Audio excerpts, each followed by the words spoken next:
किसी किसी आदमी की परछाई में इतना दोष होता है कि पेड़ तक को सुखा डालता है।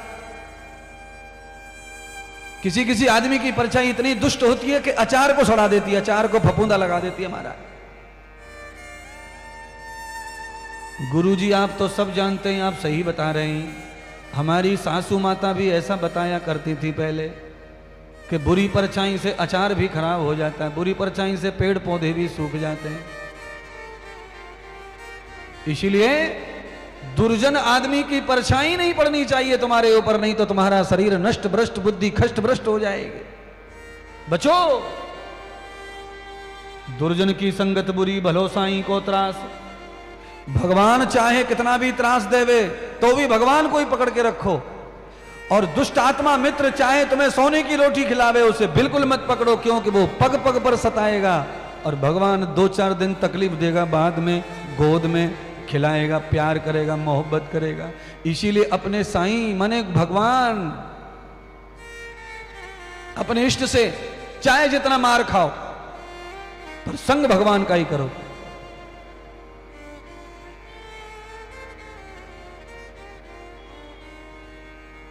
आकाशवाणी हुई, मूर्ख कंस, जिस बहन को तू ले जा रहा है वही तेरा काल है,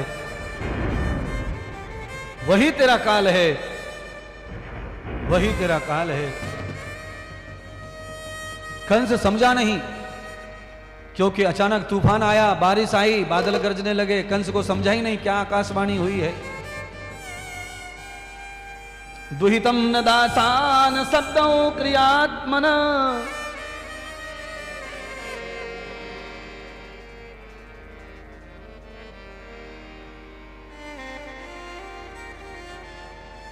दूसरी बार आकाशवाणी हुई कि देवकी का पुत्र ही तुझे मारेगा।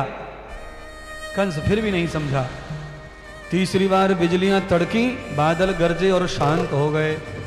तब आकाशवाणी हुई, देवकी का 8वां गर्भ ही तेरा काल है, काल है, काल है। कंस ने तलवार खींच ली, देवकी के बाल पकड़ लिए और रथ से नीचे उतार लिया। गुथी हुई बैणी, बालों में लगा हुआ फूल तोड़ के मरोड़ के फेंक दिया, बाल खुले कर दिए और मारने के लिए आतुर हो गया तलवार से। वासुदेव ने अपनी पत्नी की रक्षा हेतु वासुदेव ने हाथ पकड़ लिया कंस का। ए मित्र कंस, ये तुम्हारी बहन नहीं है, अब ये मेरी पत्नी हो गई है। और पत्नी होने के नाते पति का धर्म है कि जब तक पति का सिर जिंदा है तब तक पत्नी को कोई आंख उठाकर देख नहीं सकता है। यह पति का धर्म है।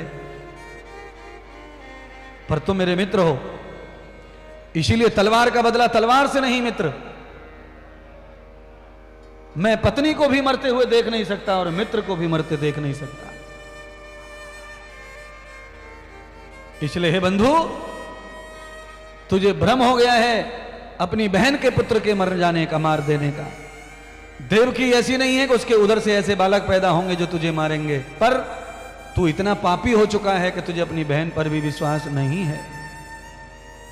आदमी जब महापाप में डूब जाता है तो उसे हर चीज से डर लगने लगता है, फिर उसे किसी का विश्वास नहीं रहता। और विश्वास की कमजोरी ही बताती है कि इनके अंदर कोई पाप सता रहा है। जिसको जो करना है करे, पर हमारा तो पूरा विश्वास रहे। जब पाप ही नहीं है तो डर कैसा और अविश्वास कैसा। वासुदेव ने कहा, कंस तुम्हारी बुद्धि नहीं मान रही है तो लो हमें हथकड़ी डाल दो और अपनी नजर कैद कर लो, अपने बंधन गृह में डाल दो।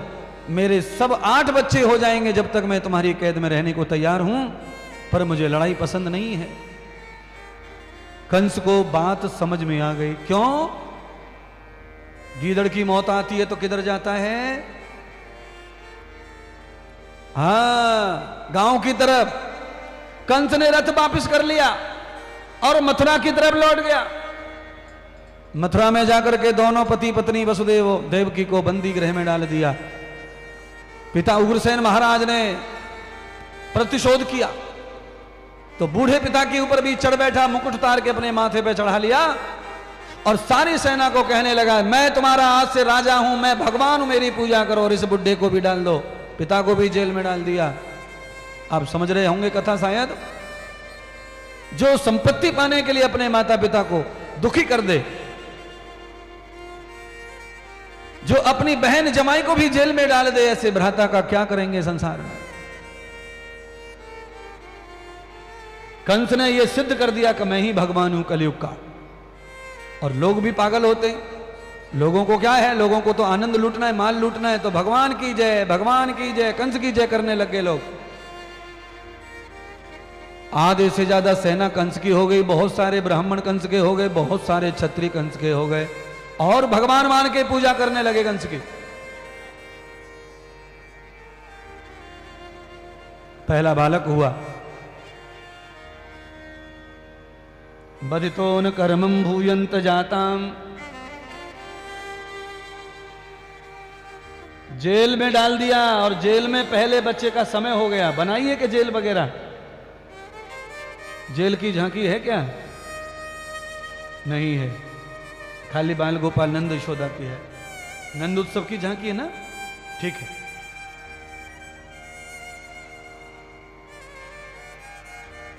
पहले बच्चे को जन्म हुआ, और पहले बच्चे के जन्म के साथ ही वासुदेव जी ने नियम का पालन करके पहले बच्चे को कंस को दे दिया। कंस ने पहले बच्चे को गोद में लेके मारने से कंस के मन में डर पैदा हो रहा कि बाल हत्या हो जाएगी, और पहला बच्चा तो मेरा हत्यारा नहीं है, मेरा हत्या करने वाला तो 8वां है। अगर मैंने पहले भांजे को मार दिया तो भांजा और भांजी को मारने का तो महापाप लगता है, गौ हत्या लग जाएगी। इतनी ही देर में नारद आ गए। नारद ने कहा, अरे मूर्ख, आकाशवाणी सुनी है, एक एक करके छोड़ दोगे, 8 हो जाएंगे, फिर समझेगा ही कैसे तुझे कि 8वां कौन सा और पहला कौन सा। इधर से गिनेगा तो इधर 8वां, इधर से गिनेगा तो इधर 8वां। नारद जी ने ऐसा चक्र डाल दिया पापी के पेट में कि घड़ा भर जाए जल्दी से और भगवान आ जाए धरती पर। कंस ने देवकी के बच्चे को पत्थर से कुचल के मारा। बंधुओं, इतना दुष्ट था कंस। दूसरे बालक को भी कुचल के मारा, तीसरे बालक को भी कुचल के मारा, चौथे को, 5वें को, 6वें बालक को भी कुचल के मार दिया।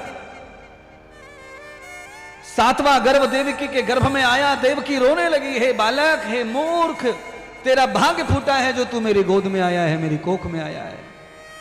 अरे तू किसी बिल्ली कुत्ती के पेट में चला जाता तो तुझे जन्म मिलता, जीवन मिलता, पर मैं तो सब बच्चों को खा गई, मैं तुझे भी निगल जाऊंगी। मैं तो हत्यारिन हूं, मैं सिर्फ जन्म देती हूं मारने के लिए, मैं किसी को पालती नहीं हूं। तू मेरे पेट में क्यों आया? रो ही रही थी। इतनी ही देर में पता चला कि वासुदेव की जो बड़ी पत्नी रोहिणी है, वो मथुरा की जेल में मिलने के लिए आई है। रोहिणी मिल रही है, वसुदेव से दुख पूछ रही है। वसुदेव रो रो कर रोहिणी को बता रहे हैं कि कंस ने हमारे साथ ऐसी जाति की है, कंस ने हमारे जीवन को नष्ट कर दिया है, कंस इतनी तकलीफ दे रहा है। देवकी के 6 बच्चों को कंस ने मार डाला। इसलिए हे देवी, तुम कुछ करो। देवकी के 7वां गर्भ आ गया है पेट में, उसकी रक्षा करो। कहते हैं ऐसी भगवान नारायण ने लीला कर दी कि देवकी का 7वां गर्भ रोहिणी के गर्भ में प्रवेश हो गया योग माया से।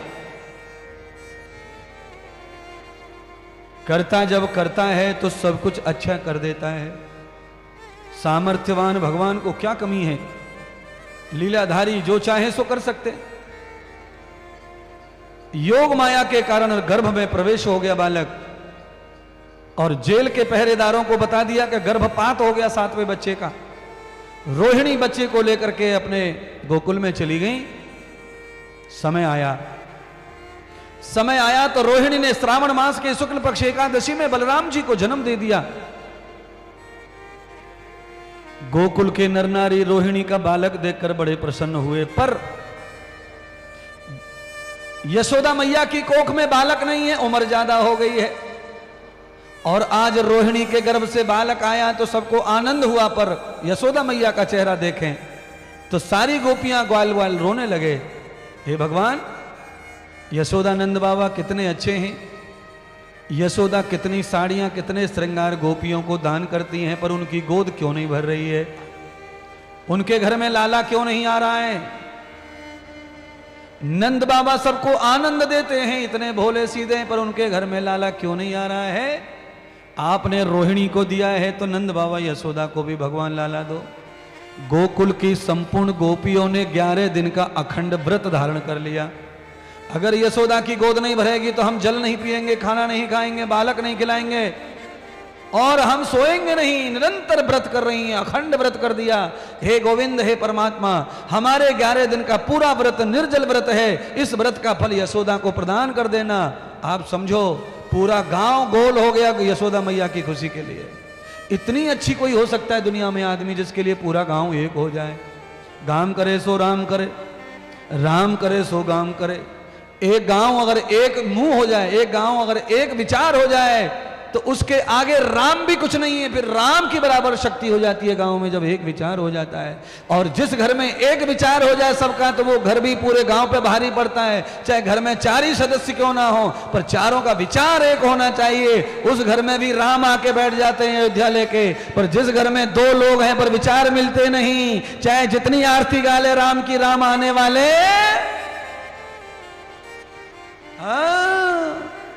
मेरी झोपड़ी के भाग आज जाएंगे, राम आएंगे। श्याम झोपड़ी के भाग आज खोले जाएंगे, राम आएंगे। मेरी झोपड़ी के भाग आज खोले जाएंगे, राम आएंगे। राम आएंगे, आएंगे, राम आएंगे। ओ राम आएंगे, आएंगे, राम आएंगे। ओ राम आएंगे, आएंगे, राम आएंगे। ओ राम आएंगे, आएंगे, राम आएंगे। मेरी झोपड़ी के बाग आज खोले जाएंगे, हम आएंगे। मेरी झोपड़ी के बाग आज खोले जाएंगे, राम आएंगे। वसुदेव जी प्रार्थना कर रहे भगवान से, हे प्रभु कृपा करो, दुख बंधन हरो, मेरी बेड़ियां काटो। और आशा यही लग रही है राम आएंगे श्याम के रूप में। आएंगे, आएंगे, राम आएंगे। राम आएंगे, आएंगे, राम आएंगे। ओ राम आएंगे, आएंगे, राम आएंगे। ओ राम आएंगे, आएंगे, राम आएंगे। मेरी झोपड़ी के भाग आज खोले जाएंगे, राम आएंगे। मेरी झोपड़ी के बाद आज खोले जाएंगे, राम आएंगे। ओ राम वसुदेव आएंगे तो अंगना सजाऊंगी। रात के 12 बज गए, वसुदेव जी को सपना आया और सपने में क्या देखा वसुदेव जी ने कि जेल की 4 दीवारी की खिड़की में भगवान विष्णु आकर खड़े हो गए हैं और भगवान विष्णु कह रहे हैं, हे वासुदेव, मैं विष्णु तुम्हारी काया तुम्हारे पाप दुख हरने आया हूं। और योग माया ने गोकुल में नंद बाबा के यहां पे अवतार लिया है। पापी कंस को वध करने आया हूं और तुम्हारे घर में मैं तुम्हारा पुत्र बनकर प्रकट होने वाला हूं। जैसे ही मैं बालक बन के आऊंगा, मुझे शीघ्र ही तुम गोकुल पहुंचा देना और वहां से योग माया को लेकर आ जाना। राम आएंगे, आएंगे, राम आएंगे। राम आएंगे, आएंगे, श्याम आएंगे। ओ राम आएंगे, आएंगे, श्याम आएंगे। राम आएंगे, आएंगे, श्याम आएंगे। जैसे ही वासुदेव जी ने देखा, एक अचानक ज्योति गायब हो गई। वासुदेव बैठे, तत्काल देखा देवकी की बगल में एक छोटा बालक प्रकट हो गया है। बोलो श्री कृष्ण कन्हैया लाल की जय हो। वसुदेव ने देवकी को संकेत किया, देवकी उठो, देखो लाला ने जन्म ले लिया है।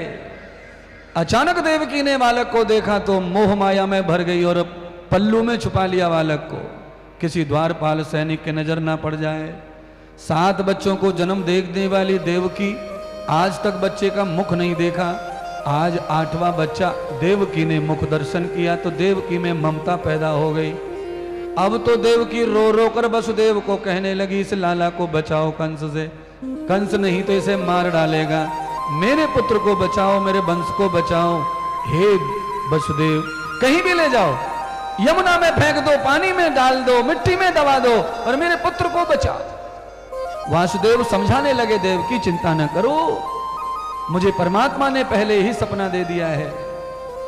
मैं गोकुल में नंद बाबा के यहां इसे छुपा के आ जाऊंगा और ये पुत्र हमारा नहीं मरेगा। ये तो विष्णु भगवान सपने में मुझे कह के गए हैं। ये हमारा पुत्र हमारे बंधन काटने, हमारे दुख काटने आया है और ये पितरों का कल्याण करने आया है। वसुदेव की ला मुझे पुत्र दे दे।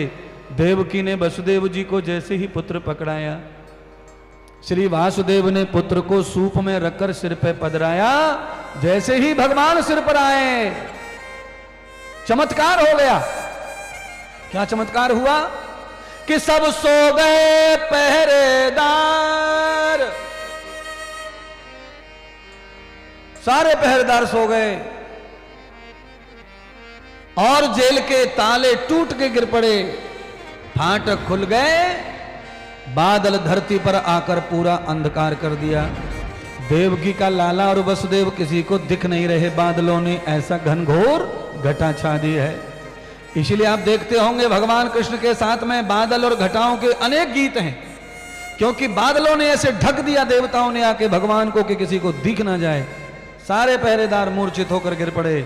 वासुदेव लाला को लेकर के सिर पे पधार कर गोकुल की ओर रात्रि में ही बढ़ गए। भाद्रपद का महीना, बारिश हो रही है, बाढ़ आई हुई है जमुना में, रास्ता है नहीं जाने का। अब कैसे जाएं, बड़ी मुश्किल हो गई है महाराज। यमुना महारानी ने पैर छूने के लिए भगवान वासुदेव के बार बार होठों को चूमा। हे वसुदेव, ये मेरे प्राणपति परमात्मा हैं, तुम नहीं जानते, इनका दर्शन बिना किए मैं नहीं रह सकती हूं, मुझे दर्शन कराओ, दर्शन कराओ, दर्शन कराओ। तावतम यधार दर्शनम। यमुना महारानी ने उछल उछल के चरणों को छूना चाहा। भगवान समझ गए तो मेरे बाल गोपाल ने अपने चरणों को नीचे लटका दिया। यमुना महारानी ने चरण धो लिए, चरणामृत ले लिया और कमल का फूल चरणों में अर्पण कर दिया। और यमुना महारानी उतर गई, और जब उतर गई तो मार्ग प्राप्त हो गया वसुदेव जी को। जमुना से निकालते हुए ऊपर छिम छिम छिम छिम बारिश हो रही है महाराज। भगवान को बारिश तंग कर रही है। तो शेष अवतार बलराम जो आ चुके हैं, 11 दिन के हो गए थे, वो आए और उन्होंने शेष का रूप धारण करके ऊपर से छत्र बना लिया अपने बाल कृष्ण, अपने भ्राता, अपने इष्ट कृष्ण की रक्षा के लिए। आज शेष अवतार भी आकर यमुना से लाला को छत्र बना करके पानी से बचाते हुए ले गए। प्रातः काल ब्रह्म मुहूर्त हुआ, 4 बजे नंद के घर लाला पहुंच गया। सब सोए हुए थे। 4 बजे नंद बाबा को भी सपना आया कि कोई बालक आया है और खटिया पर सोते हुए गौशाला में बालक खींच रहा है धोती को और बार बार कह रहा है, बाबा बाबा जगो, बाबा बाबा जगो बाबा। नंद बाबा सपने को झूठा समझकर सो गए। वासुदेव जी लाला को यमुना से ले जाते गोकुल की गलियों से वासुदेव जी ने लाला को गोकुल में ले जाके महल में योग माया का जो पालना पड़ा था वहां जाके लाला को रख दिया और योग माया को वासुदेव जी ने सिर पे पधरा लिया मथुरा की ओर ले जाने के लिए। तावतो यथा माया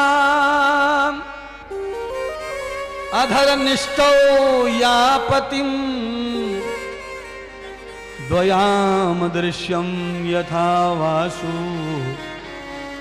इंद्रियाणाम च निग्रह। बोलो सच्चिदानंद भगवान की जय, लक्ष्मी नारायण भगवान की जय, मायापति भगवान की जय हो, यजमान परिवार की जय हो। आज लाला का जन्म हुआ है, इसीलिए श्रवण कुमार जी के परिवार को बहुत बहुत बधाई और पूरे जामताड़ा वासियों तुम सबको हमारी तरफ से बधाई। कथा में भगवान का अवतार तुमने देखा। आज भगवान कथा में आए हैं राक्षसों का वध करने के लिए, सनातन धर्म की जय जयकार के लिए। अवश्य परमात्मा पधारेंगे धरती लोक पर और सनातन की जय जयकार होगी, सभी मानव समाज का कल्याण होगा।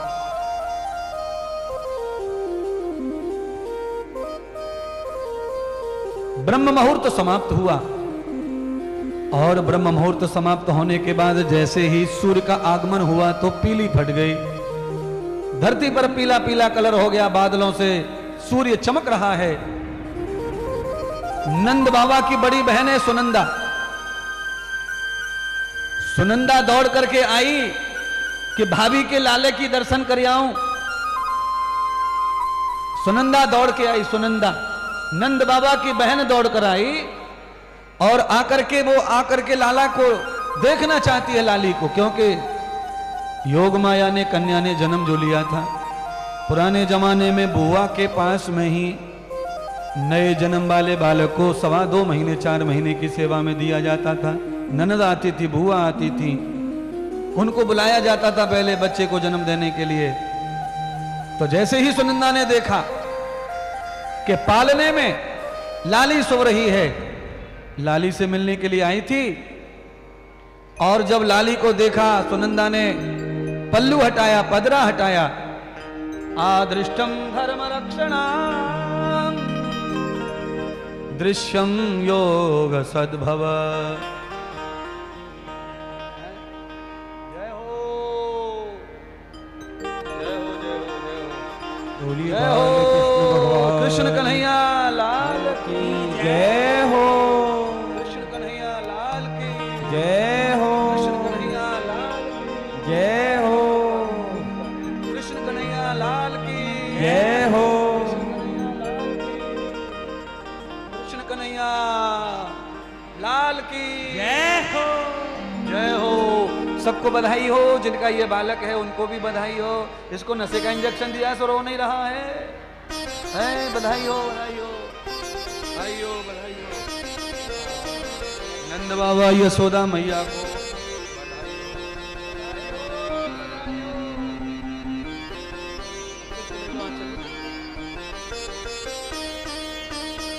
जय जयकार होने लगा है गोकुल में। सुनंदा ने हल्ला मचा दिया, भैया भैया गजब हो गया भैया। नंद बाबा दौड़ कर आए, कहा बहन क्या हुआ? अरे बाबा चमत्कार हो गया, रात को तो लाली सुलाई थी, अब तो लल्ला हो गया, लल्ला हो गया। अरे भैया चमत्कार हो गया। नंद बाबा ने देखा ये कैसे हुआ, योग माया कहां गई? वो मथुरा गई, कंस मारने को दौड़ा योग माया को। योग माया ने कंस को लात मारी और कहा रे मोर, मैं योग माया हूं, मुझे कोई नहीं मार पाया, पर तेरे मारने वाला ब्रज में पैदा हो गया है। अब तो कंस के छक्के छूट गए, पसीना छूट गया। कंस अपनी मृत्यु के मारे इतना घबरा गया कि खाना पीना सोना जगना सब व्यर्थ हो गया। चारों तरफ राक्षस फैला दिए, ढूंढो बच्चे को, कौन पैदा हुआ, कौन पैदा हुआ है? अरे कोई 1-2 पैदा हुए ब्रज में तो पता चले महाराज, हजारों की संख्या में बच्चे पैदा होते हैं, कैसे पता चलेगा कि काल कहां है? आधारभूतम तदमूल जाताम। ओ भैया कैमरा वाले भैया, ओ लाला, ओ स्टूडियो भैया, शांति से चलने दो भाई लाला, प्रसारण अच्छा हो जाने दो। तुम्हारा भी करो, अच्छा करो, सबका अच्छा करो, एक ही बात है। सब लोग वही काम कर रहे हैं, अच्छे से अच्छा प्रदर्शन हो, करिए।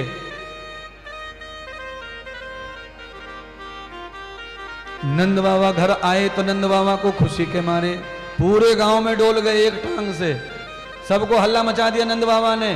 अरे चलो रे चलो, हमारे घर लाला भयो है, लाला, सारी ग्वाल वाल गोपियों व्रत खोल दो, अब तो फल प्राप्त हो गया, यशोदा के घर में फल आ गया, कथा का फल आ गया, लाला भयो है लाला। अब तो भैया गांव वालन को तो कहां हल्लो, पूरे घर के घर दौड़ पड़े, ताले लटका दिए घर में। अब तो नंद बाबा के घर में आनंद होगा, आज नंद के घर में खुशी आई है। चलिए मैं और आप भी नंद बाबा के घर पहुंचे, सब लोग मिलकर के हर्षित होकर आनंदित होकर नाचें, कूदें, गाएं। पर मेरी माता बहनों, चोटों से बचना, तुम्हारे गले का सोना खींच के ना भाग जाएं, कहीं बधाई में कहीं जुदाई हो जाए, इसीलिए संभाल के रखना सामान को। हाँ, देखते होश में नाचना है, कूदना है। हे नंद के आनंद भयो, जय कन्हैया लाल की। क्या बात।